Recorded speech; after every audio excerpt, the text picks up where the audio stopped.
What's going on? John here, Johnny Investor Howard. Doing a quick video here for you today. Got a pretty good clip of Jim Cramer and some others talking about Docusign and the stay-at-home plays. As I did another video this week on some other earnings that have happened, but the earnings releases this week are Salesforce, Microsoft, Zoom, and Docusign. So Zoom was Monday after the bell. Salesforce was yesterday after the bell. At the time of this recording, it's Wednesday, December 2nd. Microsoft is today after the bell. So in literally probably about 20 minutes, Microsoft, and then tomorrow is Docusign. What I'm going to do is I'm going to go ahead and once everybody's done tomorrow, I'm going to go ahead and do my financials post earnings release, and then I'll do a video for you and kind of show you where the financials are at for each of them. But, I find it rather interesting and quite frankly stupefying that people at CNBC aren't talking about what their gross margin percentages are and what their year-over-year growth rates are, because that's really why you're buying a growth stock, so that you can capitalize on those growth rates, and then also the high margins that they have. So let's go ahead and we're going to hop in here real quick, and we are going to listen to what they have to say. Okay. One that is growing incredibly. Scott, how do you do it? There's no rule book. I don't know how you do it. No rule book. No rule. You think I like that? But isn't that Can the I steal point? that? Can I steal the rule book? You could definitely steal steal that. that. As long as you give me credit. Steve Weiss, go ahead, and then Joe. Steve and then Joe. Go ahead, Steve. Speechless. Isn't that exactly the point? That you can't figure out the value of it. That's not a positive thing, Jim.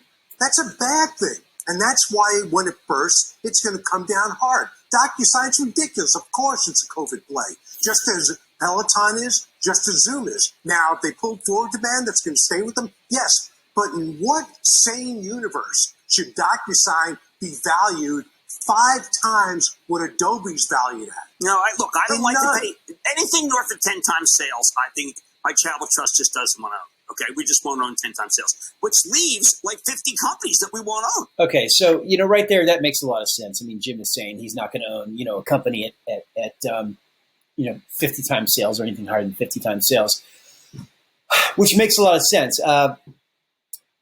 Jim goes in and talks a little bit about how Docusign's the only game in town. I think what he means is the only game in town in terms of investing in their model, right?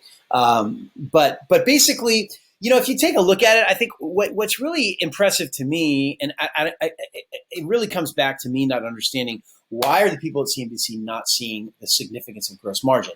To me, that's almost everything. I mean, it's not everything, but it's a huge, huge thing, because if you have, let's say, for example, I follow and also I'm invested in Tesla. You take a look at Tesla and you take a look at Facebook, for example. Facebook has got over 80% gross margins. Tesla's gross margins are like 20%. So, you look at the revenue equation, that's really not that much revenue Tesla really has yet, if you look at it from a gross revenue, perspective. But let's take a look real quick, okay? So Docusign and Zoom are the lowest in terms of their annual revenues that I have, but they're really some of the highest in terms of their gross margins. So Zoom at 81.5%, and then Docusign at 75%. Now, it looks like the most recent access to financials, to full year financials I have for Docusign is at about 28% year-over-year growth, which is really not that impressive. But that's why I say what I'm going to do is I'm going to go ahead and I'm going to redo the financials after everybody reports, right? So this week, as I said, everybody's going to be reporting Salesforce, Microsoft, Docusign, and then Zoom. So once Docusign is finished reporting tomorrow, I'll redo my financials and then show them, to you what they are. But, hey, buy on the rumor, buy on the rumor, sell on the news. So tomorrow might be a day to get into Zoom, to Docusign, if it does in fact go down, when the market, after the market closes, when they release. So hopefully you like that clip. And again, I will do another video for you this week once everybody has finished reporting. Remember, my products, Profile Profit Machine. You can generate leads, generate profits from your social media profiles. Partner with me and the world record holder for the fastest website funnel to hit $1 million in 28 days. And then also my wealth and guaranteed credit blueprint. It's only $7. You get 5 guaranteed credit cards. Okay? Thank you so much, and have a great week.